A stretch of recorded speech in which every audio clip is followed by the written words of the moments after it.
Namaskar, welcome back, guys, in our 12th episode of Catching Up series. In this series, we talk about all the things, all up and coming, various major things of video games coming up on PC.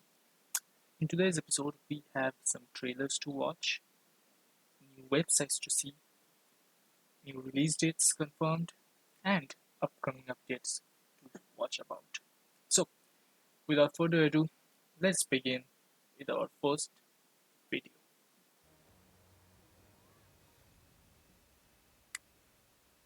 Immortals Phoenix Rising is a fresh and new brand for Ubisoft, with mythology at the core of the experience. And from the beginning, with the post-launch, we wanted to expand that brand and explore new territories in that universe. We have 3 expansions as part of the post-launch plan. The first one is named Immortals Phoenix Rising: A New God. In the first DLC, you play as Phoenix after the event of the main game and her adventure with Typhon and the god. And she will have the opportunity to visit Olympus, that is the home of the god. And there, she will take new epic challenges, and those challenges will change both the fate of Phoenix and also of the Greek pantheon. The second expansion, Immortals Phoenix Rising: Myths of the Eastern Realm, takes us away from the Golden Isle and the Greek world to explore Chinese mythology. You will play a new hero, Q, that's gonna embark in a new adventure in a founding myth of the Chinese mythology. And you will meet new exotic creatures as you explore this new world and story of the Immortals Phoenix Rising universe. The third expansion is called Immortals Phoenix Rising: The Lost God. We go back into the Greek world with a brand new top-down gameplay and a new hero named Ash. Ash will go stronger through the adventure, building up a relationship with Phoenix and meeting with new gods in order to bring back balance to the Greek world. The new progression system we have in the third DLC will allow you to create your own playstyle and to experiment with a lot of parameters as you play in that brawler and in this new isometric game. Season Pass owners will be able to get their hands on a bonus quest that is called When the Road Gets Rocky. Phoenix, with the help of Hermes, will learn how to prophesy. And as you can imagine, this won't go as planned. Additionally, all players will have access to free content such as daily and weekly quests, community contests, bold challenges, cosmetics, and more. We can't wait for you to see how we expand the Immortals Phoenix Rising brand with the post-launch, so stay tuned for more.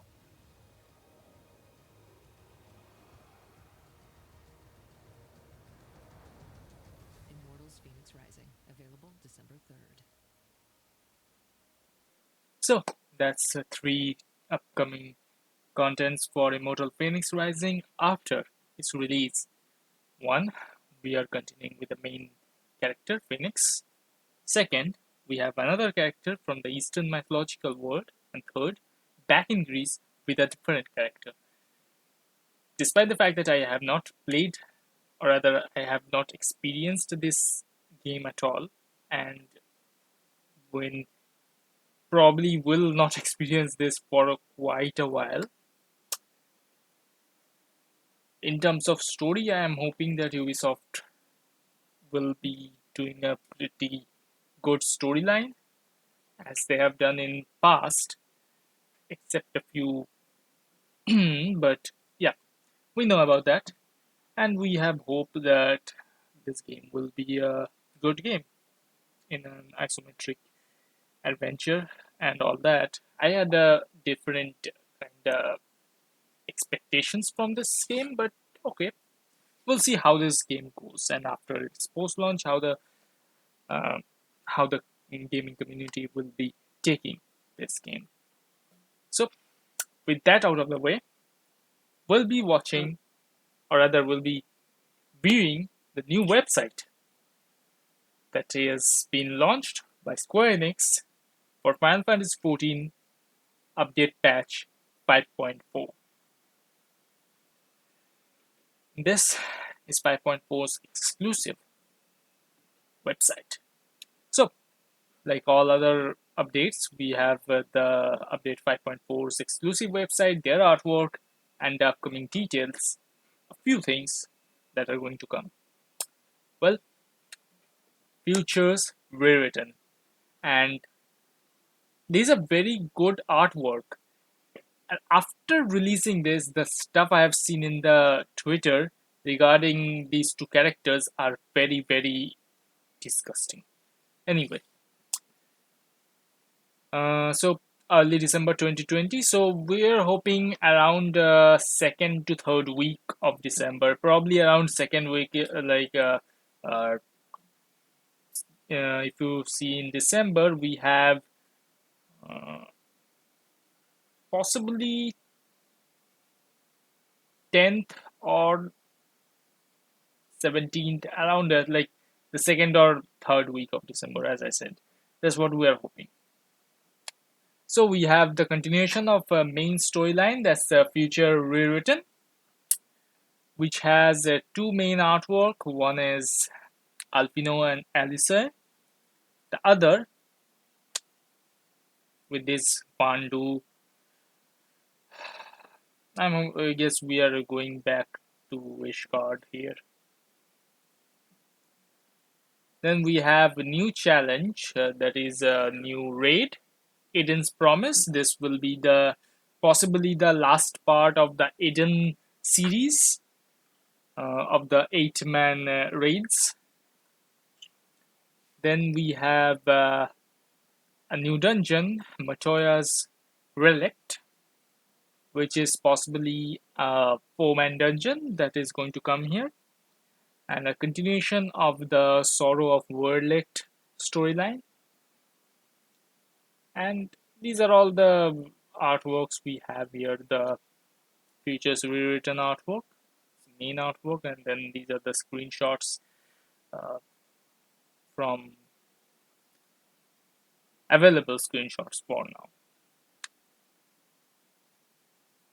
Now to say that there will be further details and more screenshots and artworks available sooner, but we have some stuff we already have from here that is going to come. For example, the we already said about the MSQ, the Eden's Promise, New Dungeon, Matoya's Relict, Sorrow of Worldlets, Chronicle of the New Era, there's a quest line. Then we have a new trial, Castrum Marinum, Save the Queen, that's Gun of Benhilder's storyline continuing from there, Past to Rest. New large scale battle, Deluburn Regina. Blue mages will get update, is Guardian Restoration will get further progression. Unreal Trial, another one. Sky Steel's Tool, Treasure Hunt, Ocean Fishing, Triple Thread, Mahjong. These will get updated. Performance update, New Game Plus update, and Explorer mode. And we will have further details on what is to come soon. And as soon as it comes, we'll of course deliver it in our next episodes of our Catching Up series. Not to mention, soon on November 27, we have the new live letter from Yoshi P coming right up. So that's like 5 days from the day this video releases. So stay tuned for more details. November 7th was the N7 day, and this day we had a very big announcement. As the speculation goes, Mass Effect Trilogy will get a revamped, remastered version and will be launched as Mass Effect Legendary Edition. This were like, as Mass Effect Trilogy fans, we are very, very excited, and we hope that the good parts of Mass Effect Trilogy will not get distorted in the remastered. Please, BioWare, don't do that to us. But another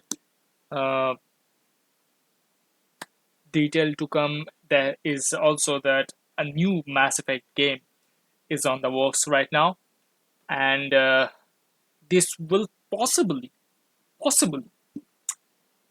this is a few of our speculations that possibly this will be the continuation of the story that has been started in Mass Effect Andromeda.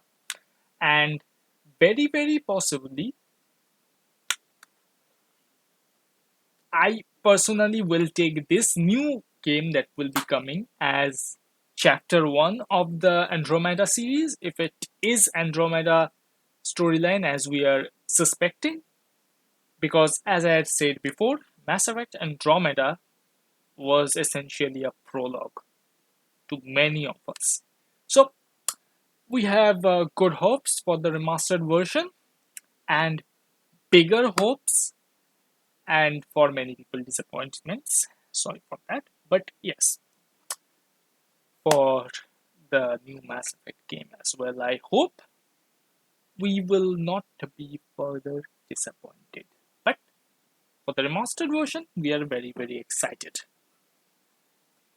It's been 2 years since Fallout 76 has been launched, and with all that, and the soon upcoming return of the Brotherhood of Steel at Appalachia, we have a new lore video from Bethesda for the Steel Dawn update. By the year 2077, over a decade of conflict had raged between the United States of America and the People's Republic of China. In Appalachia, war games commenced, pitting a unit of Army Rangers against a group of Marines posing as enemy forces. The Rangers were named Taggarty's Thunder, after their commanding officer, Lieutenant Elizabeth Taggarty. Under her command were Sergeant Wilson, Corporal Marino, Corporal Weber, Private Esposito, and Private De Silva. Everything was going according to Taggarty's battle plan, until nuclear Armageddon arrived on the morning of October 23rd. Retreating to their base camp at Spruce Knob Lake, the Thunder monitored the radio for days. To their surprise, they heard Captain Roger Maxson broadcasting from the bunker known as Lost Hills in California.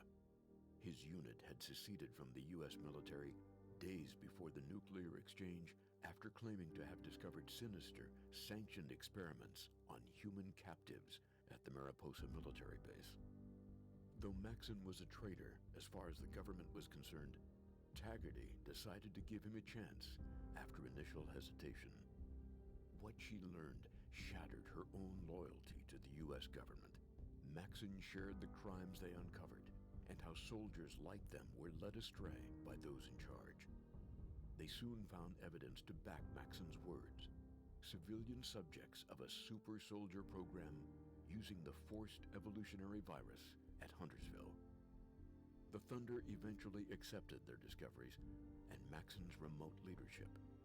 They spent the winter at Camp Venture, a survival training camp, turning it into their headquarters. Other survivors trickled in, and Taggarty used the opportunity to grow the ranks. However, morale was low. They needed something to believe in, a reason to live. Maxson provided that reason. He offered Taggarty and her soldiers a new purpose, a new identity. He proposed they integrated into an ideology he called the Brotherhood of Steel. Taggarty and her charge were caught off guard by what appeared to be an outrageous plan. She could understand defending others, but why as scribes, squires, knights, and paladins? Maxson's plan was more than just a new name and titles. The Brotherhood would preserve technology and knowledge to safeguard against its abuse. The newly anointed Paladin Taggarty and her Appalachian chapter grew quickly, and Camp Venture was soon at capacity. The Allegheny Asylum in the Cranberry Bog was chosen as the new headquarters, being renamed to Fort Defiance, while Thunder Mountain Power Plant was seized from the pre-war secessionist Free States. It was at this point when the first reports of giant mutated bats flying in from the deeper bog area started to appear. As the Brotherhood settled in, trade routes were opened with the Responders, a consolidated civilian group to the west. Relations flourished as they found a common cause in serving humanity.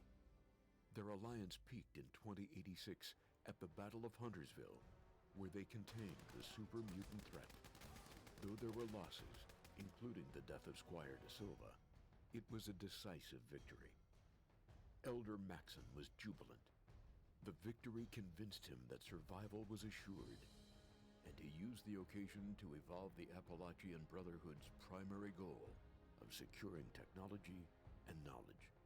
However, over time, relations strained when the Brotherhood started making greater requisitions of material and manpower to fight an emerging threat. The mutated bats first encountered in the Cranberry Bog were growing in number. Worse, they were spreading a contagion that warped other life forms into hideous, lesion-ridden drones. The Brotherhood called the afflicted the Scorched, and the Scorched beasts that created them. Realizing the gravity of the threat, Scribe Grant at Fort Defiance and his counterparts at Lost Hills worked together, racing to devise tracking technology, armaments, and research into a cure, while the Knights braced the front lines. Knowing they were barely containing the threat, Taggarty confided in Maxon that maybe more severe methods were warranted, using Appalachia's automated nuclear silos.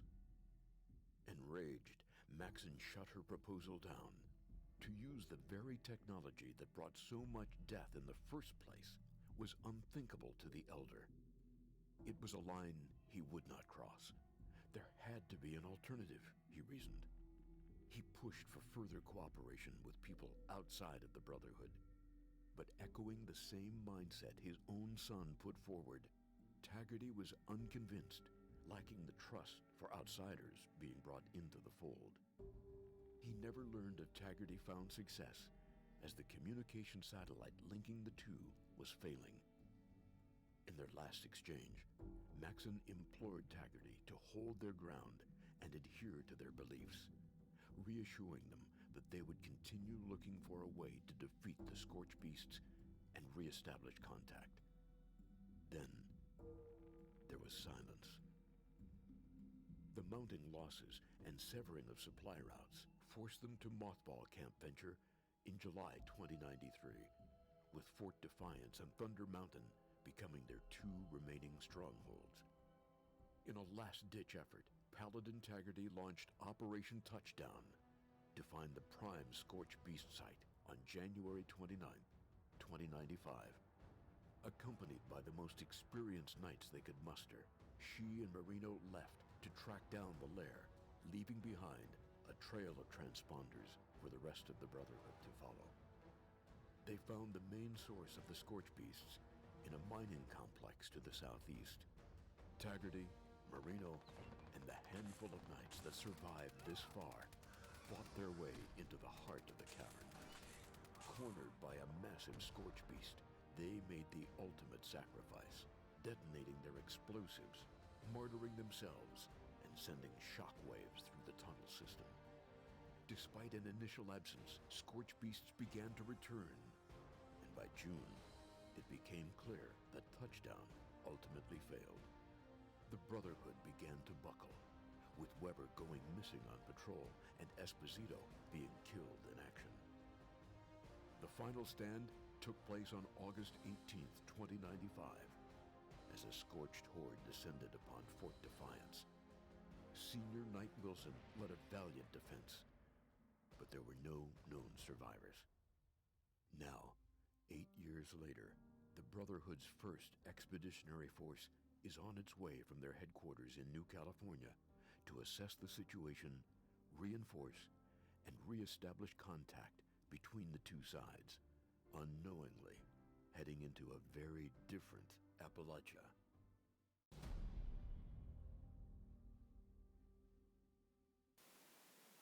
So, December 1st, and this was the backstory of the Appalachian Brotherhood of Steel.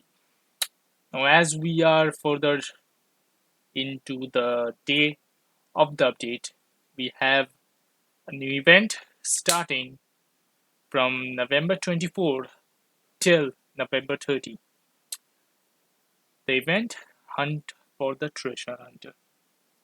Meanwhile, some photographers and screenshotters have very good time in Appalachia, and we are further looking forward to the return of the Brotherhood of Steel in Appalachia. Next, we have two games that are coming next year on PC. One, we have Steam release date confirmed. The other, we don't have the Steam release date confirmed, but the PC release date certainly we do. First, let's take a look at Neo 2 that's coming on Steam on February 5th, 2021. Peggy 18.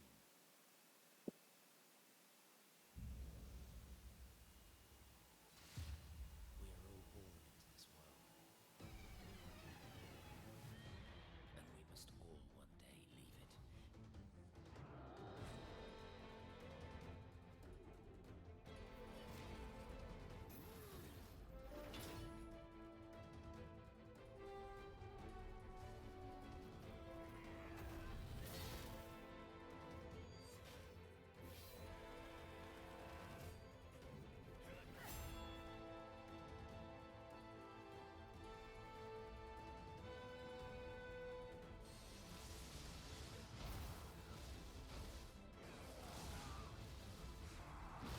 Death is a certainty.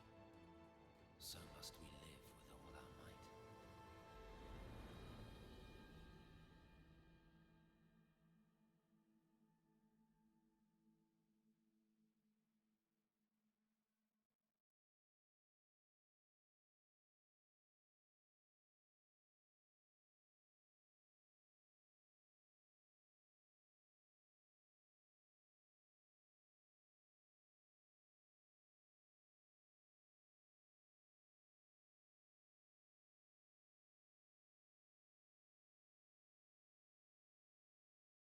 So, let's take a look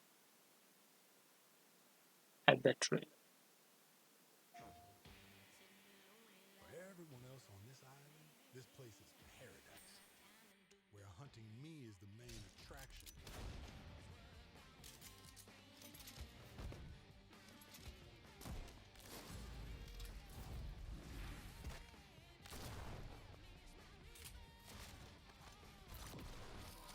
You thought it was going to be easy?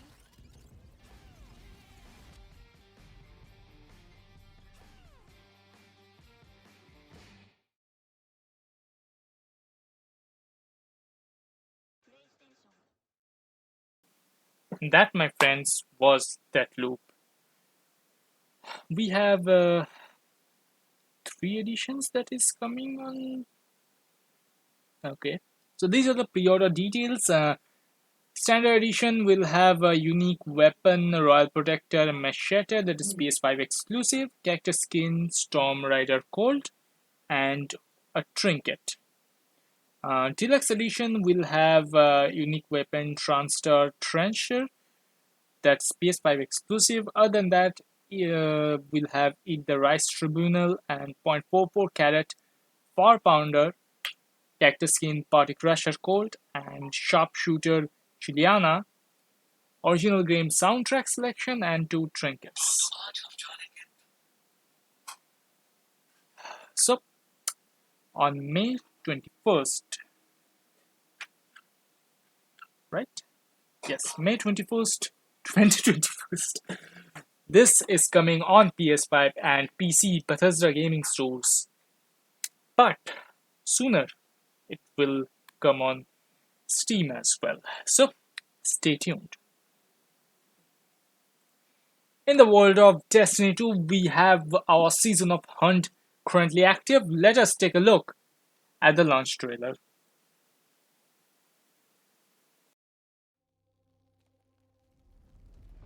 if we are not the only ones to whom the darkness speaks?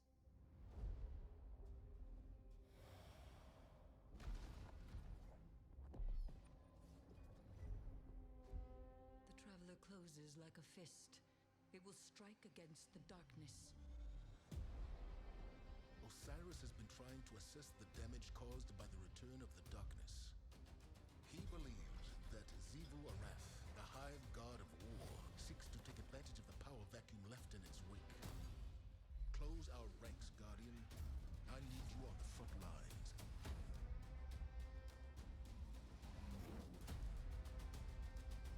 Welcome, my most productive Guardian. I propose a partnership.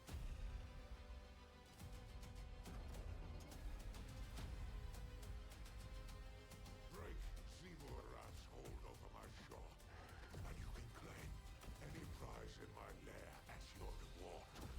You'll have earned it.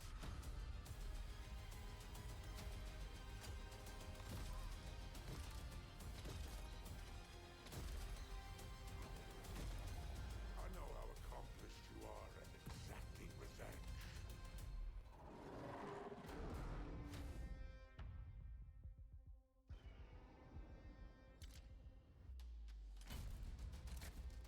Did you hear that? My soul just shivered.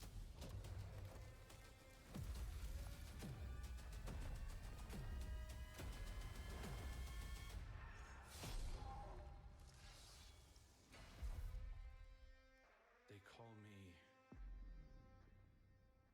the Crow.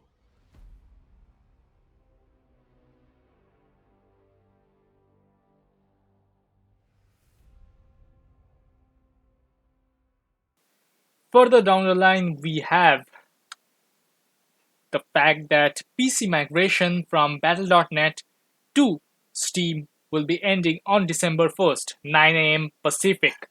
So make sure whoever have not migrated your accounts yet, be sure to link it, migrate it. Otherwise, you will lose permanently your Destiny 2 progress in Battle.net. So let us take a look at This Week at Bungie. This week's TWAB, we have a few details.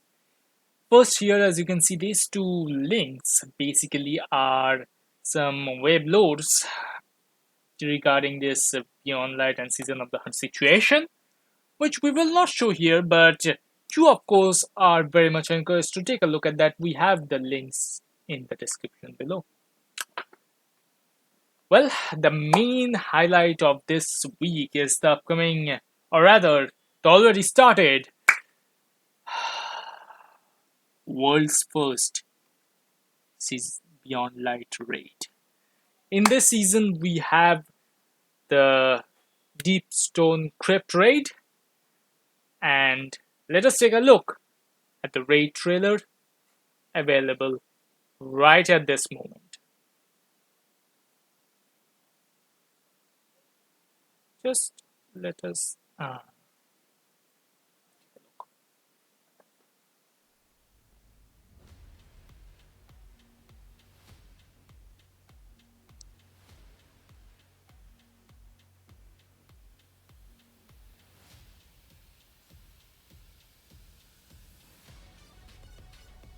It's time, Guardian. Crush them. This is gonna be the best day in Destiny raid history right here. Let's get it, boys. Let's get it. Shoot it! Shoot it! Shoot it! Al centro. Back in front of you again? Got it. Dude, I'm getting pooped. Somebody killed the thrall. Oh, what the? What? No! Ouch. No! This is like quantum physics. Oh my god. I can't see. There's a cat butt in my face. Vai, vai, vai, vai. Res me. Calma, calma. Come on, boys. Come on, boys. Vai. Tutto.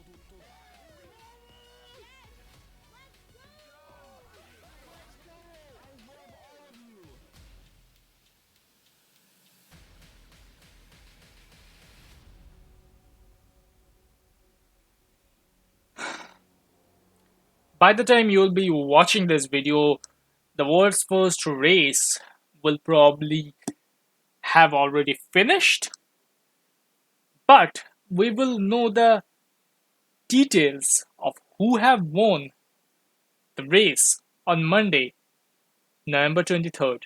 So tomorrow.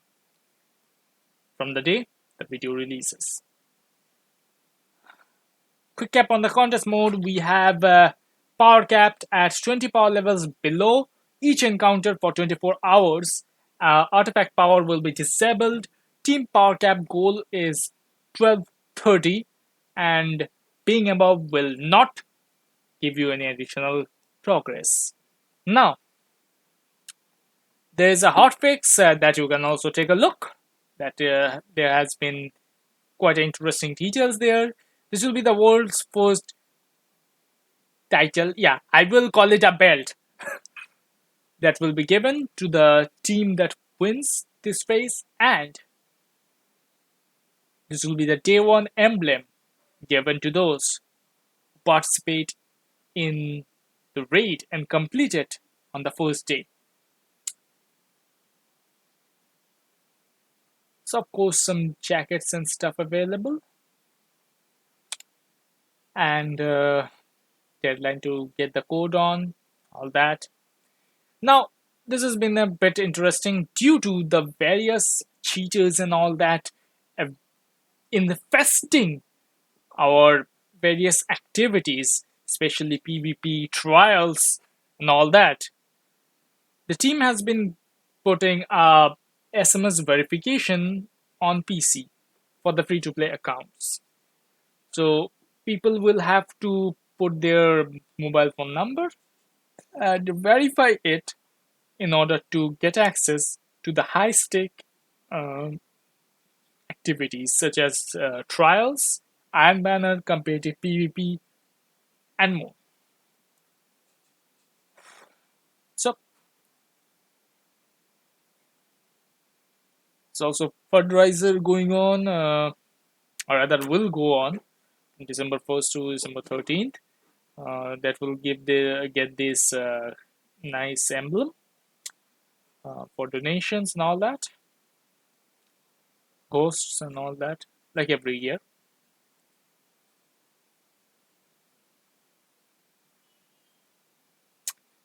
There has been changes in the stasis. Breakout damage is reduced by 20 HP. Caps of the resilience, Penumbra Blast, projectile speed reduction, range reduction, super duration reduction. Quite a few Guardians also got duration reductions, and more on that nice looking patch note on the hotfix. Also,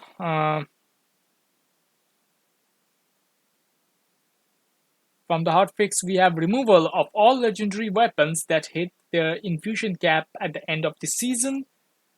Add all the seven set of weapons from season 10. Add all the season 11 seasonal and planetary reprisal weapons, and weight drop chances of so newer item, the more likely it will drop. That's good. Also, there are bugs and all that. Artifact is on Zavala's old headquarters that you can use that left by the side of that connecting bridge from that connects from your middle to the left, that area below, beside the shacks and the gunsmith, that bridge. From there you can go down and go to Zavala's house and get the artifact from there. And again, no issues. So we are very much looking forward to see who will be the world's first in this season of the hunt raid. So get a move on, guys. In Phantasy Star Online 2, we have the episode 6 of the storyline up and coming on November 25th. So 3 days, guys, and we have the new chapter, the story, available on Phantasy Star Online 2. But to prepare you for that, we have various events and activities up and coming that we are going to show here. So first, we have free upgrades, enchantments, weapon badge reward, login reward, welcome back for those who have left the game for some time, uh, quest link boost, social media boost, and all that. So let's take a look at our first post. So, what will be in episode 6? Why should you be excited for it? Let's take a look. Background details. And I'm quoting. So, you have left the sacred magical kingdom of Epikunta.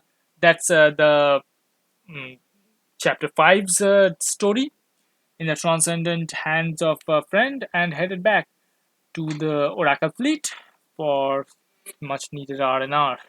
The problem is the real legendary fits in vanquishing one enemy inadvertently permitted the entry of another. And okay. As you experience alternate dimension, Omega has taught you the universe tends to favor recycling things.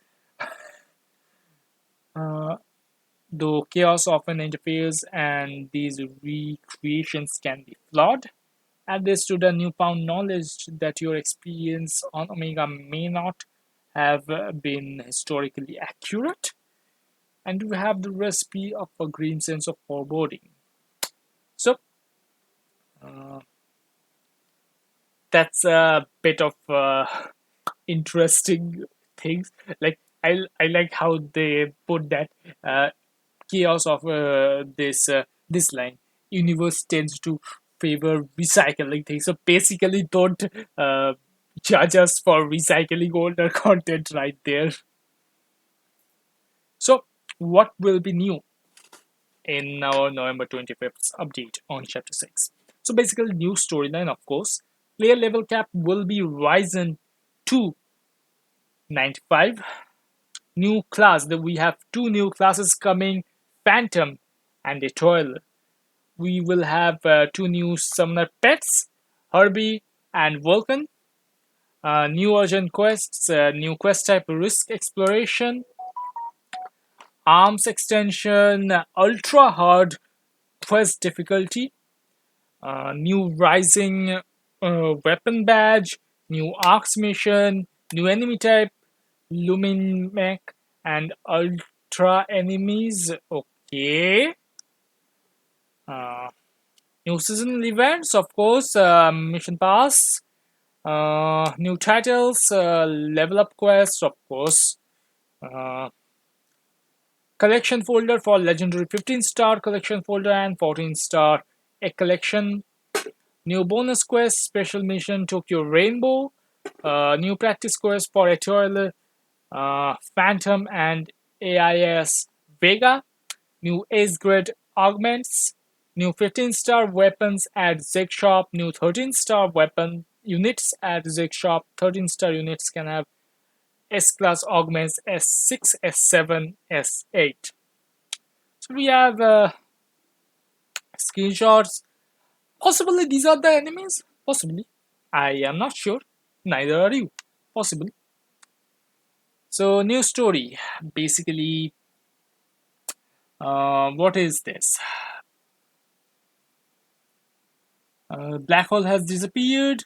The only remaining oddity left to address is the sudden appearance of someone bearing a striking resemblance to a certain recent acquaintance who happens to call herself Shiva, goddess of annihilation. Outside of forbidding name, most of the fact that photonars and techniques appear to be totally ineffective at warding her and her companions off. Uh, so, Shiva has deployed her forces in a standard formation directly opposing Fleet Oracle. Through the battle space is limited, preparation time is not, and most massive battle in the history of Fox is about to begin. Yeah. So Scion class Phantom adapter uses rods, katanas, and assault rifles. Okay. They can quickly modify their rod or katana standard photon arts on a fly The use of weapon action, thus executing a shift photon art. Okay, interesting. So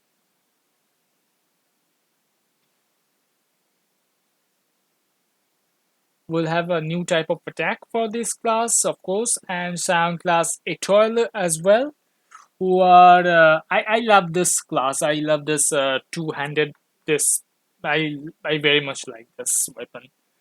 Uh, okay, this is more of a defense and support type. So the first first class archetype is more of an offensive, and the second one is defense and supportive. Read all these details for yourself. I'm not gonna repeat everything out here, but yeah. So this class will be restricted to those who have reached level 75 with two different classes, not one, and can be chosen as subclass as well, just like Phantom, which will be available once you have two different classes at level 75 as well, and you have completed Officer Kofi's class permit trial.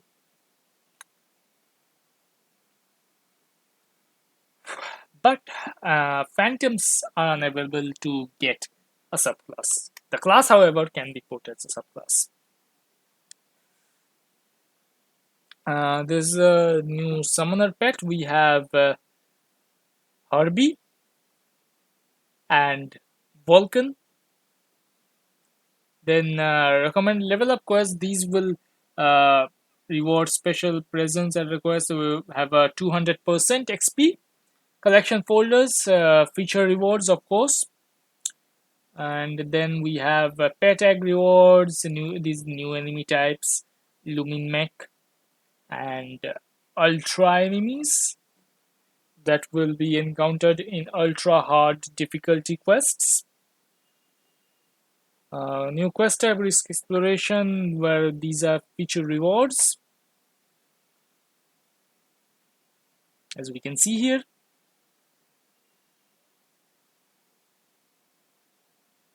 Then the shop and stuff.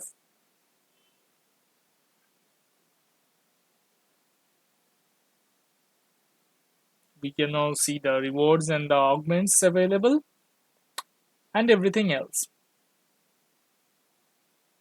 There are new time attack quests and all that available. So that's the first thing. What are coming in this new update? Now, to prepare you that, various events and activities will be starting. Let's take a look at that. So, quest link boost. Boosted quests, you control boost and can get up to 200% XP earned and rare item drop rates. Specific quests, beginning on this update, November 25th, we have this quest. With the completion of each limited time quest, Dark Delivery consumes light or its trigger variation.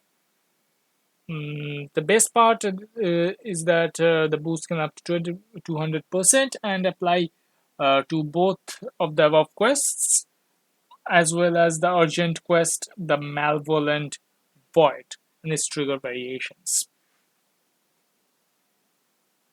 Okay. So this will continue up till December 22nd. That is in my time, of course. These are always shown on my time. So click on the website link down in the description and you can see what will be on your time. See here rewards, and these are the boosts after completion. That becomes a boost after completion, and fun boosts that are applied as well. Continuing on, this is the Enchantment Extravaganza that will begin on December 2nd and continue up from December, continue up till December 8th. The time to begin will be 1:30 p.m. Indian Standard Time. As I said, everything shown here will be on my time because they program their websites as such.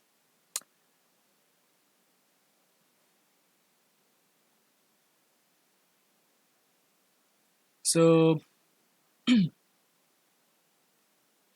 enchant a weapon for at least 5 times between 12 a.m. PST. Uh, so basically, from the event starting, you get 5 half-scrap dolls and 1 rodeo. Um,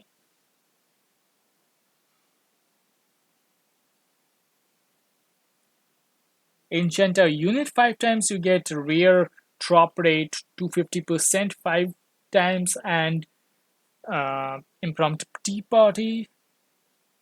And affix and augment 5 times, you get try boost 100% 5 times, and evolution device purple Puyo. Yeah, as you can see.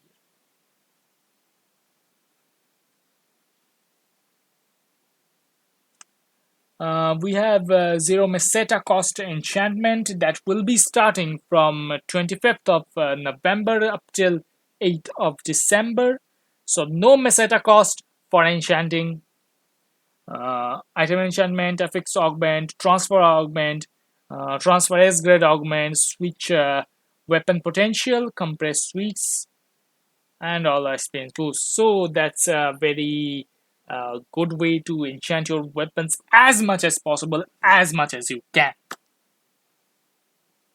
Uh, Next, we have login rewards that will be starting from November 25th till December 9th. So basically, we have uh, Tokyo bonus key gold 1, total 14, and rising weapon batch 4, 10 per day, total 140. And for at least 3 separate days, we will have Gunblade, Val Als, 13 star with a S1 augment as well, and S2 augment depends. This is the Val Als Gunblade. Part 2 that will be starting from December 9th to December 22nd. So log in anytime, you'll get a 20 SG ticket per day, and for 3 separate days at least you get 2 150% try boosts. Let's take a look at the next one. So from 25th of November till 22nd of December, we have complete any recommended quests. You'll get Atlas Als X, that's 15-star Gunblade with all the enchantments and materials and all that, as we can see. Complete for the same time duration, complete qualifying quest, which is a Dark Revelry consumes Starlight. For 3 times, you'll get Arms of which is of Zande 12 star. 6 times, you'll get Back of Zeterius, and 9 times, you'll get Legs of Zetroje. All these are 12-star units, as you can see here. So some free items, good items, very good items to claim. On the social media, if you from 25th till 8th of December, if you retweet posts that has the hashtag PSO2 giveaway, if the amount of retweets reach 1,000, everyone will get a Tokyo bonus gold key. 2.5k, that's XP 1 million ticket. 5k Grim Assassination weapon camo. 7.5k we have 100 SG ticket, and 10k we will have a Starlight weapon camo. So like Facebook posts that have the hashtag or retweet hashtag PSO2 giveaway tweets on Twitter, and you can participate. And 30 lucky winners will get 10k uh, AC tickets, and that's six. So that's a total of 60k AC tickets. So also starting from 25th till 22nd of December, anyone who complete 3 urgent quests will get 30 Rising Weapon Badge 4. These are repeatable up till a maximum of 300 badges earned. And lastly, the Welcome Back pack. So basically, anyone who have not logged on PSO2 since 28th of October and logs in after 25th of November till 22nd of December, in between this time, will get 5 half-scale dolls, 5 casino coin pass, 5 100% try boost, 5 250% rare drop rates, 3 salon free passes, 1 40 SG ticket, Tokyo bonus key gold 1, and Magasu bonus key gold 1. So that's all that are up and coming in Phantasy Star Online 2.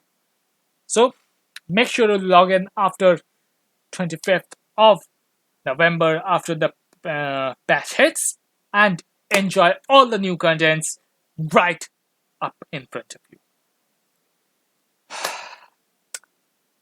And the main reason I delayed this video up till now,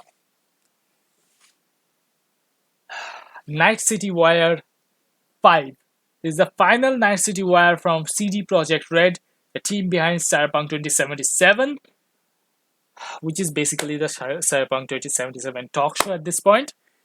We have seen some interesting details. We have seen how Johnny Silverhand, the character voice acted by Keanu Reeves, and not just voice acted, he kind of acted this one as well, if you call it as acting, because it certainly is at a different sense. We have Johnny Silverhand and the player's interaction, we and Johnny Silverhand's interaction, how Johnny Silverhand influences the storyline, and what is he exactly. We have a small video on that. Other than that, we also have Keanu Reeves' small interview with CD Projekt Red during that time on Night City Wire 5, and finally a new gameplay trailer and new rewards. Before we get into any of these videos, make sure those of you who have pre-ordered or who will be pre-ordering Cyberpunk 2077, on regardless of whichever platform it is, please connect your platform with your GOG account. If you do not have any GOG account, please make it. It is free to make. Once you have connected your both accounts, you will get several rewards in your Cyberpunk 2077, and depending on the other games you have, for example, if you have Witcher on the same platform or in GOG, doesn't matter, you will get goodies in there as well. Or if you have Gwent, Witcher card game, you will get goodies on both games. So make sure you have done that. So let us take a look at Johnny Silverhand.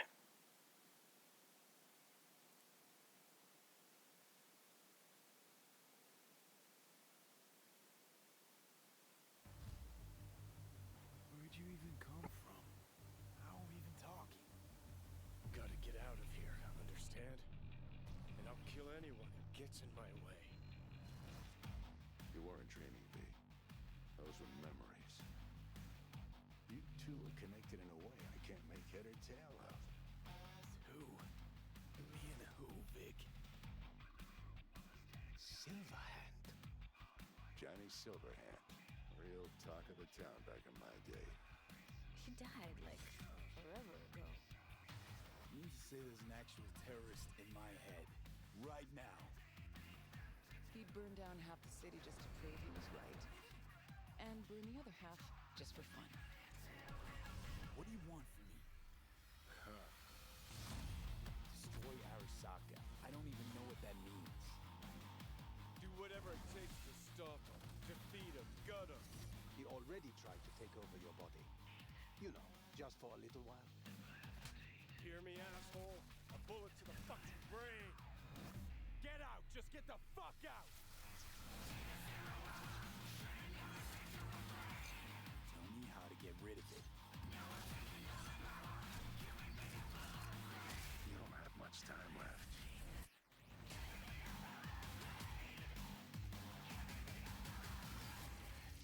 You're a dick, you know? And you're a cunt. Maybe we'll fit together after all.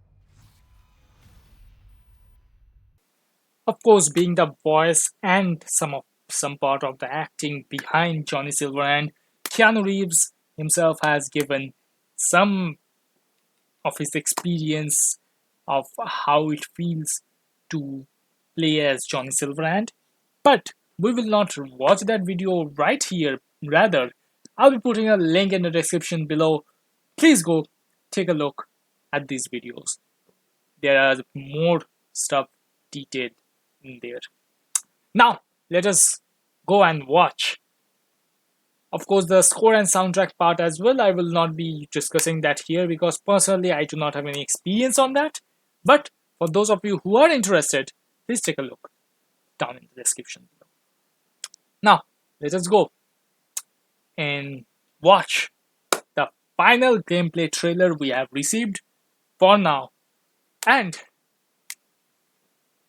December 10th, guys, that's the date. So let's take a look at the gameplay trailer. They got a lock on us. Engine's been hit. Get us out of here. I'm losing control.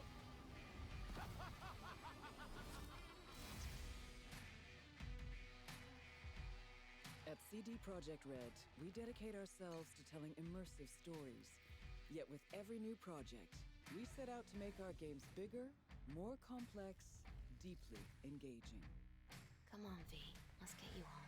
Cyberpunk 2077 marries exploration of a vast open world with kinetic combat, story-changing player choices, and robust character development, all to bring you into our vision of the dark future. You ever feel like the city doesn't give you a choice? You either burn alive in it, or you never existed at all. The year is 2077. An economic crisis culminating in nuclear conflict has left America in pieces. With most of the continent degenerating into lawless war zones, people from all over have converged on the already overcrowded Night City, one of the world's last great megalopolises. A hub amassing the best in resources and know-how, and home to manufacturers of cutting-edge technologies, Night City continues to offer the promise of a civilized future. What? No, this isn't happening. Oh, but it is. But in the city's streets, a merciless struggle for power rages. Gangs, corporate agents, hustlers, religious cultists, politicians, and all manner of criminals strive to outplay one another. Ordinary people get caught in the crossfire. Looking for justice. In Night City, I seek revenge. Much more feasible here. In this world, consumed by never-ending conflict, sometimes only an outsider will get the job done. Elizabeth tells me you have answers for us. I'm all ears. And that's you, an urban mercenary, a cyber-enhanced gun for hire. You seem to understand each other. Take this, too. As a mercenary, you swear no allegiance. You've chosen the outlaw life, and trust that your abilities will carry you up Night City's ruthless, underground social ladder. Heart of Night City. That's it right there. To thrive as a merc, You need the right combination of gear, skills, and reputation. Dex had a load to say about you. I hope he wasn't overselling. With the money you earn, you can turn yourself into a living weapon, buying guns and enhancements in the hundreds.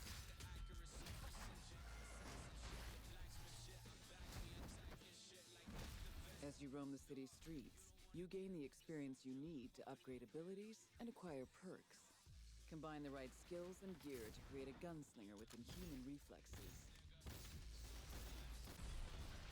A stealthy netrunner with command of all surrounding tech. Or practically anyone in between.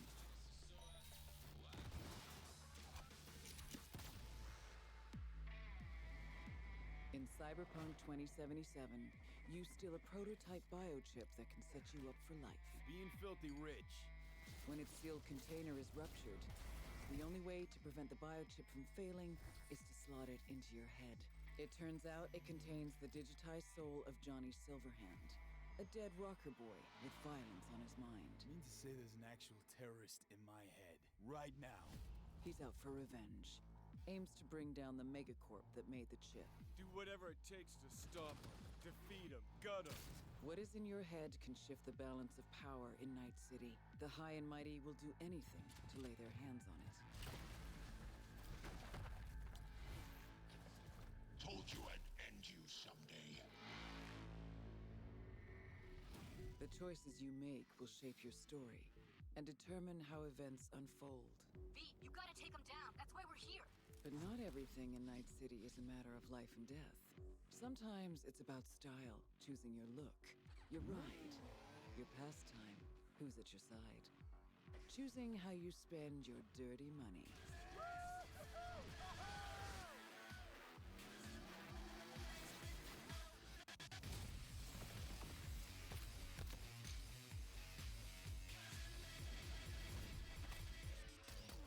Welcome to the next generation of open-world adventure.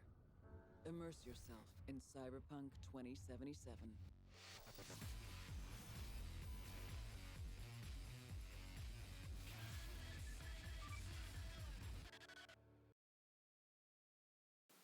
We have more detailed system requirements for PC from CD Projekt Red. We had the previous two system requirements as available, the minimum and the recommended, and then we have the high, the ultra, the RT minimum, RT high, and RT ultra. So basically, in each of these, the OS is same, 16-bit Windows 10. The processor is same in high, ultra, and RT minimum.